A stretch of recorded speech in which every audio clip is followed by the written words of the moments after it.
พี่น้องเพิ่นก็สืบต่อในการสร้างเส้นทางซึ่งมาก่อนหมู่ก็ว่าโอ้หนุ่มไทยเฮามาก่อนหมู่เลยโอ้ตัวความขยันเพื่ออยากซอยกันสร้างสาพัฒนาบ้านเมืองพี่น้องสบายดีท่านผู้ชมผมก็บ่ได้คำหน้าไก่มื้อนี้ก็ถือว่าบ่เปียงมาบ้านน่ะดีก็ถือว่าอยู่เบิดมือเลยแหละพี่น้องสบายดีสบายดีเจ้ามาให้ยังเจ้ามาให้ยังเจ้าคือปากแดงแท้ฮะโอ้บ่เตียงคำเอ้ยว่าซั่นนี่โอ้ที่จริงบรรยากาศดีนะพี่น้องเนาะหลังจากที่เพิ่นเทถนนหนทางแบบนี้แล้วก็มันก็สะอาดสะอาดขึ้นหลายเติบเลยนะพี่น้องบัดนี้แต่ละเฮือนนี่ก็เสื้อว่าบัดเขาเจ้ามีเงินนี่เขาเจ้าก็ต้องเทแหละเนาะต้องเทปูน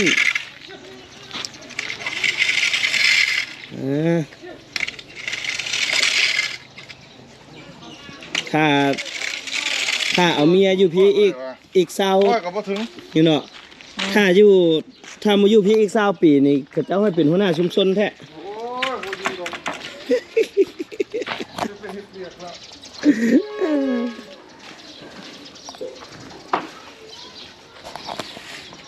โอ้ยังน้อยเดียวนี่เนาะเทตัวนี้แล้วก็แล้วมันบ่นี่น่าจะเบิดตัวนี้มันบ่ฮะหน้าทางไหนไปทางพุ้นโอ้ไปทางเงินไม่เท่าพื้นที่ก็ได้เคยบันเตนบุไปซ้ำบ่เคยบันเตนบุไปซ้ำมาโอ้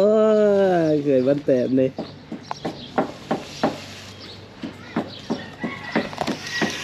ที่ว้าวนี่พวกเขาสักพื้นเรื่องพวกเท่าสายเคยบันเตนโอ้หากระเทียมเช้านี่มันบอกว่านี่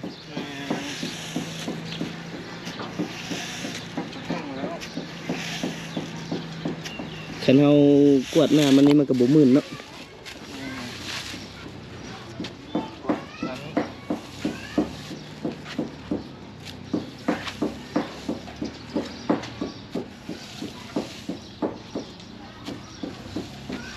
บอกผู้ผาโอ้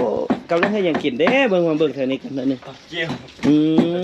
กินเที่ยงแล้วบ่กินเที่ยงแล้วกินแล้ว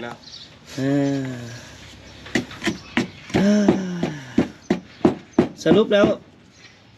วบักผู้ผานี่ได้ใช้ชื่ออย่างก่อนอานนท์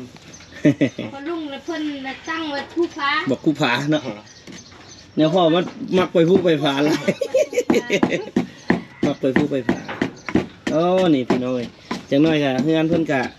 มีเงินแน่นนึงกับเทเข้ามาเลยนี่พอดีหัวแล้วบ่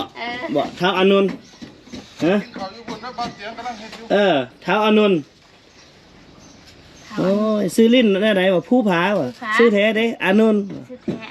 สรุปแล้วสิตังค์อย่างฮอด2ซื้อ3ซื้อตังค์หลายๆซื้อเลยเนาะเนาะเห็นอะไรเนาะเห็นแล้วคว่ำเลยบอกบุดเดียวนึงจังหน่อยก็เป็นบ้าวแล้วนี่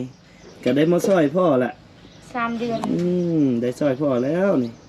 ผู้ตาบุกใหญ่เลยตาเลยแข็งแห้งเลยแข็งแห้งดีโอ้บรรยากาศดีแห้งเลยพี่น้องส่องยามฝนลุงเตียงมาก่อนเด้อแข็งแห้งเด้อบักไอ้เด้อ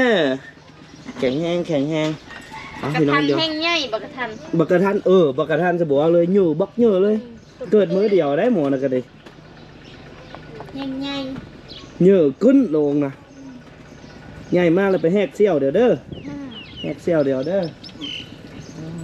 เอามาเบิ่งทางนี้เพิ่นจะออกทางไหนเนาะบ้านนี้รถไถเพิ่นเอา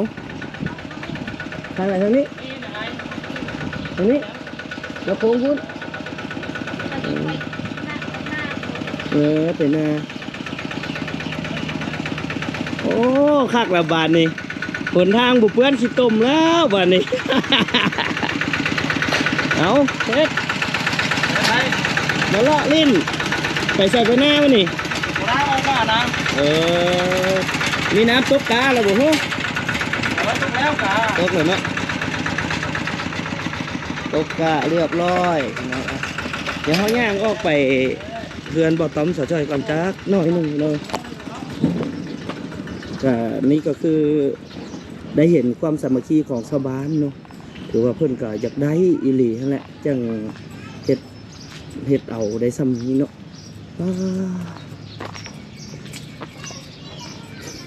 เงินให้น้องจ้อยนี่ก็สิแปะทางคอนกรีตเลยโอ้ตัดต้นอันนี้ออกพอดีนี่เอาทางมาซื้อทำตัดหากกบม่วงๆนี่ออกพอดีเลยเดี๋ยวเขาออกไปเบิ่งดูน้องใจอยู่เฉพาะน้องใจบ่แม่นนัวหรือว่าน้องใจเนี่ยย่างดูน้องใจก็จะน้อยนึงพี่น้อง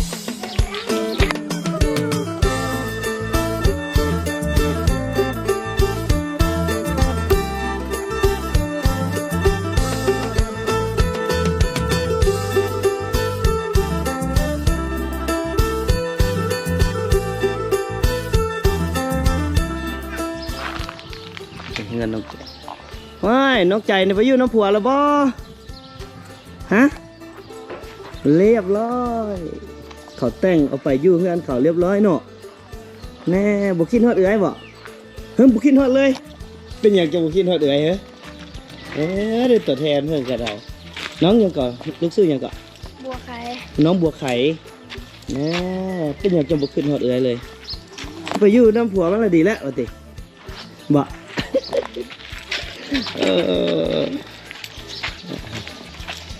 ได้เคยหนึ่งแล้วเฮือนหลังนี้ก็ได้ยังเฮือนหลังนี้บัดนี้เฮือนหลังนี้ยังเฮือนหลังนี้เฮือนหลังนี้ปันใดจังสิได้เคยเนาะเฮือนหลังนี้เนาะฮะสบายดีน้องพูด สบายดี ปันใดจังสิเอาเคยมาให้พ่อให้แม่นี่ มีที่เอา น้องจันไปใส่แล้วน้องจัน อยู่ในหิ้ว จังน้อยกับน้องจันแล้วสิเอาก่อนเนาะให้น้องเอาก่อนเนาะเขาลักกินข้าวเหาะเชิญแซบเชิญแซบป่านได้จังสิเอาเคยบ่เฮือนหลังนี้นี่เอาเลยยังไปชาบ้านจ้า เห็นบุคคลละฝากเฮือนน่ะก็เจ้าเอาเคยบ่ล่ะ กินกับพี่สัง ยังบอกกับน้องไม้ แกงหน่อไม้โอ้เอ้าผู้บ่าวมาเฮ็ดเวียกบ่ ใหญ่ด้วย ฮะมาใหญ่ โอ้เอิญค่อยไหนได้บ่เอิญบ่ได้ได้บ่เอิญบ่เตียงบ่ได้ได้ค่อยใหม่เลยได้ เอาไหมกินข้าวเพียงแกงนอกเอาเสิร์ฟแซ่บใส่ป้าตัวตีนรถอันนี้ป้าไม่ยากคือแตกละยางมันแตกแล้วนี่เฮ็ดใส่แม่เอาใส่มันข้างในไหม มันเต็กเลย อ๋อแล้วตีนรถอันนี้ตีนรถยังอันนี้ฮะคือใหญ่แท้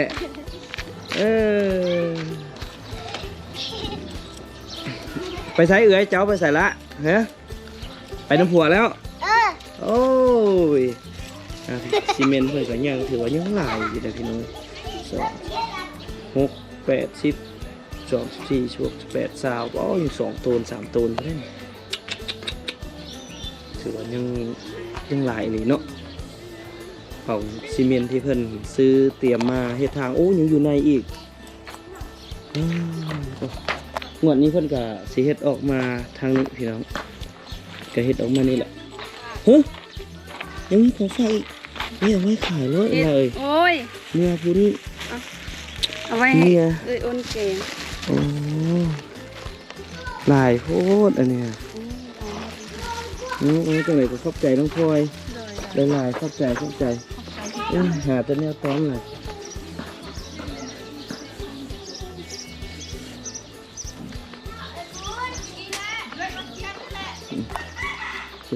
วัฒนาไปใส่วัฒนาไปใส่ไปเวียกบ่ทรงสการไปเพื่อนเดี๋ยวเขาออกไปเพื่อน บ่ต้อมสาวจอยก่อนเดี๋ยวจักหน่อยนี่ก็เส้นทางกับเจ้าก็สิเฮ็ดตัดมานี่แหละนี่ตัดมาจุดนี้จุดนี้จุดนี้แล้วก็ผ้าลักไฟนี่เนาะโค้งอ้อมลักไฟถ้าบ่มีลักไฟจุดนี้ก็แถวนี้มันก็สิสบายเลยเนาะเอาย้ายไปจุดทางในพุ้นบ่หรือว่าจุดนี้แหละก็สิบ่ตันทางเนาะอันนี้รถนี่ก็สิ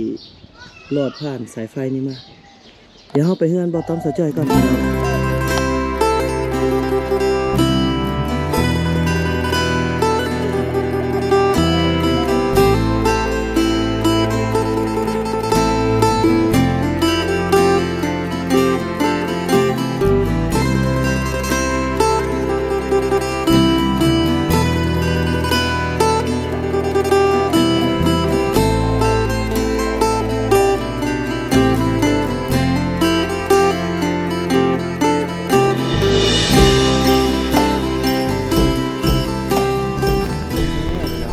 มาเฮือนน้องจอยเฮ็ดหยังสุแขกกินเนาะมื้อนี้เนาะ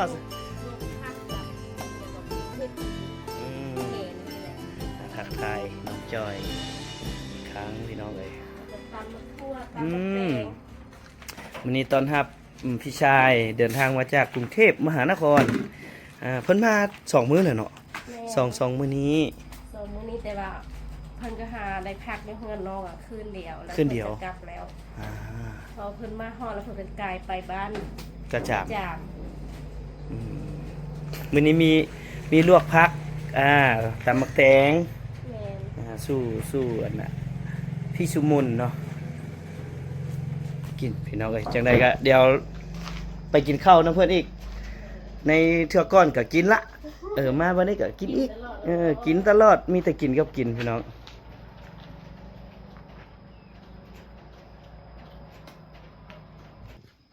โอ้ย โอ้ อาหารเสริมตัวนี้ ลวกผักแบบบ้านๆเลยพี่น้อง แบบบ้านๆนี่ กินแบบโหนๆหั่นน่ะ มันอยากดอกยังเกาะอันนี้ฮะ โอ้ ดอกจะโกบมันหวานมันบ่ แม่นเพิ่นจะขายในราคาโลเซนซี่ โอ้ของดีสมควร แม่น ได้ไปเอาอยู่ผาบ่ดอกอันนี้ แม่นไปนอน3 คืนจังฮอด เขาเอามาปลูกได้บ่ฮึ ได้ แต่มันบ่ค่อยได้เกิดอะไรทีเลย เนาะมันเกิดยากอยู่เนาะ เกิดยากอยู่นะ ดอกจักโกบไปกินข้าวกินจักเทื่อแล้วเฮานี่ เอาเดี๋ยวเข้าไปกินข้าวพี่น้อง คนมาตกจะน้ำท่วมบ้าน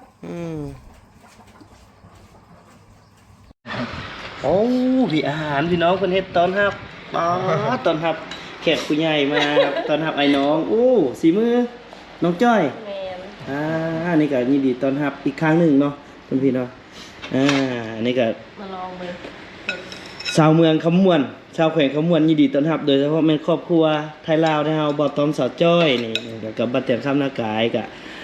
ก็ต้องขอบพระคุณเพิ่นอีดีได้ตั้งแต่ตอนที่เฮาขี่ยนต์ไปเนาะเพิ่นก็มารับเป็นคนแรกเลยอันนี้ก็ต้องกราบขอบพระคุณอีหลีแล้วก็บ่ป้าบ่ทิ่มน้องนุ่งแบบนี้ตั้งแต่มื้อนั้นจนฮอดมื้อนี้ความฮักความแพงก็ยังกลัวเก่าว่าซั่นซะบ่แม่นคือเก่าได้กลัวเก่าจังไดเดี๋ยวให้เพิ่นรับประทานอาหารเที่ยงก่อนน่าจะหากันมาพักอยู่เฮือนน้องจ้อยแม่นบ่ มาเคยมาแล้วเทื่อนึง บ่มาปุ๊บแล้วไปพุ่นเลยงวดนี้ค่ะแม่นบ่ แม่น เดี๋ยวให้เพิ่นรับประทานอาหารก่อนพี่น้องแล้วจะมาคุยกันหลังอาหาร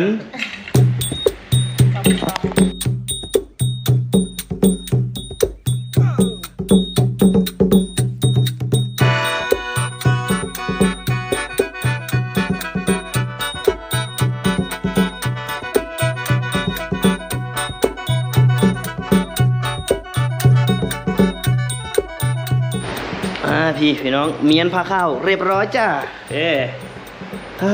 ตัวเนาะไก่ชิงหอดย้ำฝนเลยได้นี่น้องบ่ต้อมเนาะใส่ไปพุ่นเป็นจังไดไปโรงเรียนวัดกระจาม โอ้ยตอนแรกงานมันละโตเลยตั้งแต่วันที่1วันที่1จนฮอดวันที่12บ่ได้หยุดเลยบ่มีเวลาฮอดสิตัดคลิปก็เลยสดให้เบิ่งเอาแล้วก็ออกตู้ซุมื้อเนาะเป็นบ่ งานบางเทื่อมื้อนึง2 งาน 3อีก 3 งานก็มี เรื่องน้ำโอ้ยโมได้พักไปพอนเลย ส่วนไม่ได้ท สวนไม่ได้ทำนาก็ไม่ได้ไป ทีนี้นัดกับพี่ที่บอกว่าพี่เขาจองตั๋วเครื่องบินมาแล้วเนาะวันที่15มันบอกมีเวลาแค่วันที่14 13กับ14ก็13ก็จะไปเตรียมนั่นอีกก็จะไปหอดหาโมงแรกก็จะเห็นเอากลางคืนเลย 14ขึ้นสายไฟลากสายไฟเนาะอุปสรรคก็คือฝนตก 1ฝนตก2เขาจะไปต่อไฟเนาะยืมไฟขอไฟเขาติดต่อไปฝนก็ตกต่อร่องสิร่อง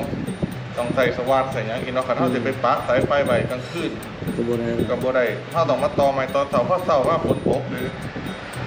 นี่ คันไปปะไว้หั่นเขาเอาไปแล้วเบิดงบไปบ่จักเท่าไหร่ล่ะเรียบร้อย นะก็เลยต้องมาเห็นเอาตอนกลางวันก็เลยมาสิเป่าเลยให้มันแล้ว เนื้อหน้าเวียกนี่ยังอีหยังเนี่ย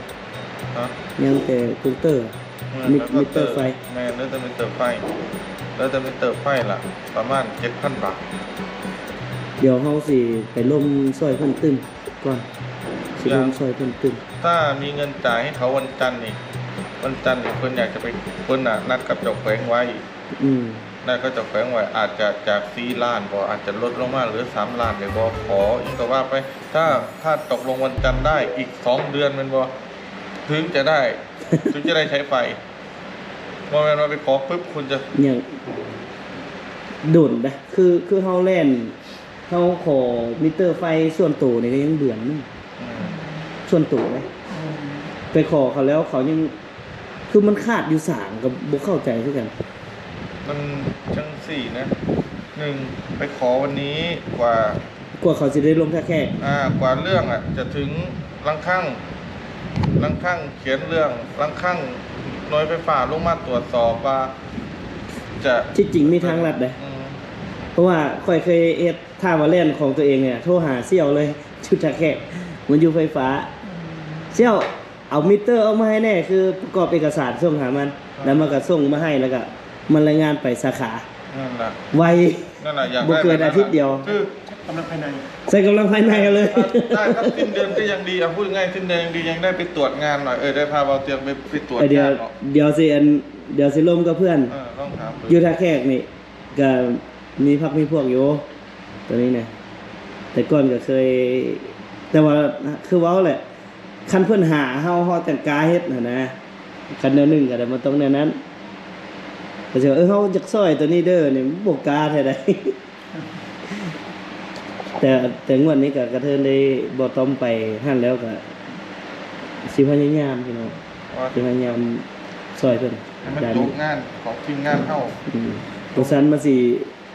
ยื้อไปโดน จริงๆโรงเรียนอื่นขี่รถมานี่ อ่ะ มันก็มีอีกเยอะที่ลำบากแต่เราคือแบบห้องกับบ่ ไป ได้ ทีละไง ห้องกับบ่ได้เข้าไปอยู่แล้วนั่นน่ะ แต่ว่า เขาก็อยากได้ว่าง่ายว่าเขาก็อยากได้เขาก็บอกแต่ว่าทำไมต้องมาโรงเรียนนี้เพราะว่าหนึ่งละมันเป็นทีมเข้ามาเฮ็ดแล้วทีมให้มันจบไป เพราะว่าเขาโอ้คือโรงเรียนนี้นี่เขาติดต่อเฮามาคือเขาเบิ่งว่าเอ้าเขาสิอยากได้อีหลีบ่เขาติดต่อมาที่อะนะ2 เดือน 3 เดือนนกเลยเขาอยากได้แท้แหละเอ้าเดี๋ยวนัดไปเบิ่งว่ะเฮาก็ไปเบิ่งแล้วเฮาก็มาตกลงว่าเจ้ามีหยังแน่เจ้าเฮ็ดหยังแน่ให้ค่อยซอยหยังเจ้าเฮ็ดหยังต้องรับปากกันก่อนเด้บ่ซันบ่เอาไปแท้ได้ ที่แรกก็คิดอยู่ในบ่ตอมว่าสิเอาหยังไปซอยเพิ่นคือซีเมนต์คืออีหยังนี่เพิ่นขึ้นแผนมาเนี่ยโอ้พอมีทีมหนึงว่าสิเอามาให้พอสุดท้ายเราปีนแผนบ่ได้ให้เลยเด้อก็บ่ได้ให้เท่าซุมื้อนี้เลย ดีแต่เฮามีพริกไว้ แล้วมีคนที่ยังฮักแพงเขาอยู่ ที่เบิ่งคลิป แล้วขอเพิ่นไปเพิ่นก็ให้มาโอ้ก็เป็นบุญก็ต้องขอขอบคุณเบิดทุกท่านแหละ FC ทั้งฝั่งลาวฝั่งไทยเนาะแล้วก็อยู่ต่างประเทศนํที่เพิ่นก็ซอยๆกันคนละไม้คนละมือคันบ่ได้เบิดทุกคนนี่ก็ถือว่า พาเขาก็ยังขาดแค่นี้เลยนะเสือพาไปยัง งวด2น่ะดึงบ่ต้อมไปบ่ต้อมไปนำน่ะตอนซ่องไปเทพื้นเนาะเอาบ่ต้อมไปจังได้เกิดเป็นไฟ คันมีแต่บ่เตียงนี่ก็บ่มีไฟตอนที่เทพื้นเนี่ยผมดูในคลิปใน YouTube ว่าแบบไปชาวบ้านแบบร่วมแรงร่วมใจกันเยอะเลยครับดูแล้วแบบภูมิใจ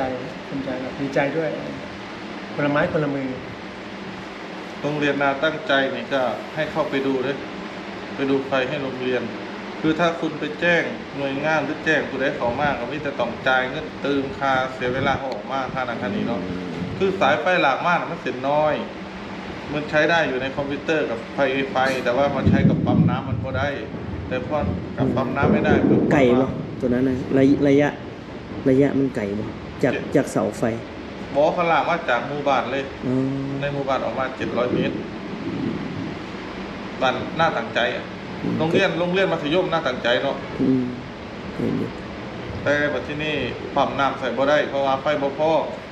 นี่บ่มีปัญหาคอยต้องการแค่อยากไปวัดแอมป์เบิ่งเนาะแค่เอาวันนั้นจะว่าไปวัดแอมป์เพื่อเปิดปั๊มน้ำหนึ่งแล้ววัดแอมป์แล้วก็เบิ่งไฟเนาะวัดโวลต์วัดแอมป์เขาจะได้รู้เลยมันเป็นไฟมันตกมันบ่เนี่ยไฟตกแอมป์พ่อมันไฟเท่ากับยังพ่อเดี๋ยวไปเสริมค่าปลาได้ค่าปลาตัวละไม่กี่บาทตัวละ80,000ตัวละ100,000หรือ100,000กว่าก็ได้หรือเอาตัวละ150,000ก็ได้กีบเนาะนับเป็นเงินกีบอ่ะก็ใส่ได้แล้วแต่ว่าเขาต้องไปเบิ่งก่อนหน้างานก่อนก็เลยตอบบ่ถือก็เลยว่ามีแล้วอุปกรณ์มีแล้วก่อนให้มีมันแล้วแต่ใครต้องการรูปถ่ายมานะนี่พอโรงเรียนแบบทักเข้ามาหาแต่รอนะถ้าคุณจะไปเปลี่ยนสายไฟเอาบ่ต้องดอกมันจะไม่มีวิธีแก้มันสิ้นเปลืองเกินอยู่คุณไม่แค่ปั๊มน้ำกับเปิดหลอดไฟเท่านั้นเองมันบ่ได้ต้องเท่านั้นก็ได้เพราะมันไม่ได้ใช้ไฟหนักแบบเหมือนอยู่ไทยเนาะมีทั้งแอร์มีทั้งคอมพิวเตอร์10 กว่าตัวเปิดพร้อมกันแบบอย่างนั้นบ่เถียงคือโรงเรียนอย่างเฮาไปฮะเนาะเข้าไปสโมสรนะตัวแอร์จักเลยตัว10 กว่าตัว12 ตัวเอามีแต่ 30,000 BTU เนี่ยกินไฟทั้งนั้นเลยเข้าไปแล้วบ่อยากออกเลยนะเย็นสมัยก่อนอ่ะโรงเรียนอันนั้นเขาเรียกว่าหอประชุมเนาะหอประชุมโรงเรียนแบบแต่ทุกวันนี้เขามีงบเขาก็รีโนเวทใส่แอร์ใส่ทุกโรงเรียนหมดเลยโดมก็เก็บเงินกันเองนะไม่ใช่งบเนาะเก็บเงินกันเองวัดเนาะก็ถือว่าเพื่อกับพอเฮ็ดผ้าป่าเนาะผ้าป่าแล้วมาสร้างคืออยู่หนองเรือเนาะ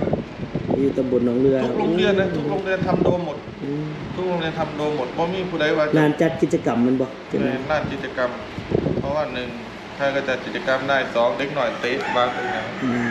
ไม่ร้อนแดดตกไม่เป็นไรจัดงานเลี้ยงได้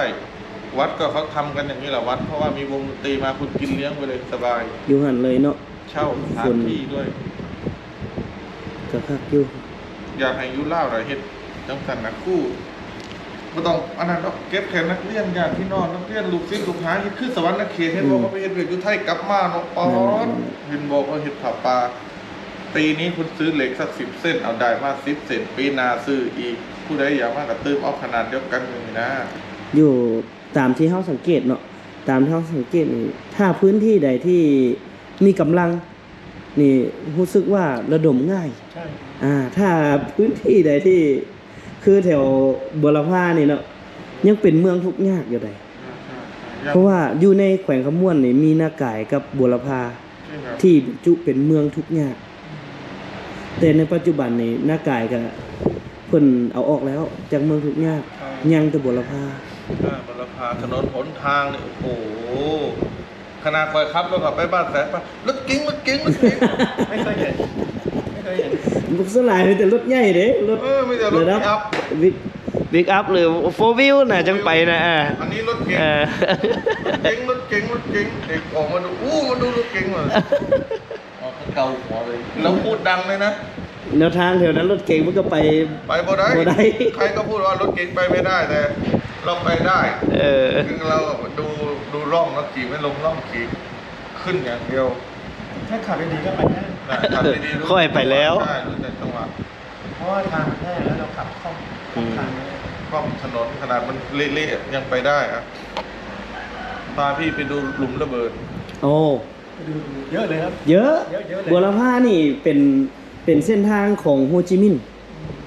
เส้นทางของโฮจิมินห์ ไปเวียดนามใต้ก็เลยระเบิดหลาย มีบุรพาปีละอะไรก็เซโปนพวกนี้นี่แม่นโดนหมดละเซโปนนักกว่าบุรพานี่หงหอยยังหลาย บ้านเอียงนะบ้านคนง่วงหรือบ้านเอียงนะบ้านเอียงนะ เท่าใด ง่วงไหมไปตั้งแต่อันที่คอยเว่านะก่อนถึงบ้านแสนพันนะบ้านเอียงง่วงๆคนง่วงบอกคือ คือก่อนสิฮอด100,000บ่ แถวนั้นล่ะแบบ อืม หลุมระเบิดแต่ว่าหลุมระเบิดเริ่มเต็มไปหมดเลย เอาอยู่บ้านข่อยอะกลางทุ่งนาคุมระเบิดย่อยๆแล้วแม่นเขาเอาหัวไปอ้อมไว้แล้วแม่นบ่มีน้ำเด้เขาก็เอาหัวอ้อมไว้บ่ให้ตัวควายตัวงัวลงเลยไปตักเอาอยู่หั่นก่อนไปตักเอาน้ำอยู่หั่นจนทุกมื้อนี้ ยังบ่มีน้ำ เพราะว่าสังเกตง่ายๆหลุมระเบิดก็คือเป็นวงกลม วงกลม แล้วแบบตกแบบทีแห้งจนพื้นที่นะทำอะไรไม่ได้เลยมันเป็นหลุม ย้อยโอ้ซ้ำหน้าบ้านบ่ต้อมนี่แหล้วหลุมนั้นน่ะ นี่พาคุณพี่ไปดูดิชอบขี่สองข้างทางหลุมระเบิดเป็นพันแบบมันทีกันแบบเละหมดเลยจากพื้นที่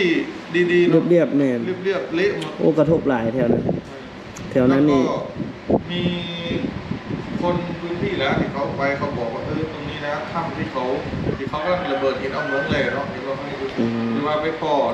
รถทหารเวียดนาม2 ขั้นที่ว่า อยู่ในถ้ำเลยว่ะ ที่ว่าอยู่ในถ้ำกับทหาร60เป็นบ่ อืม รถทหาร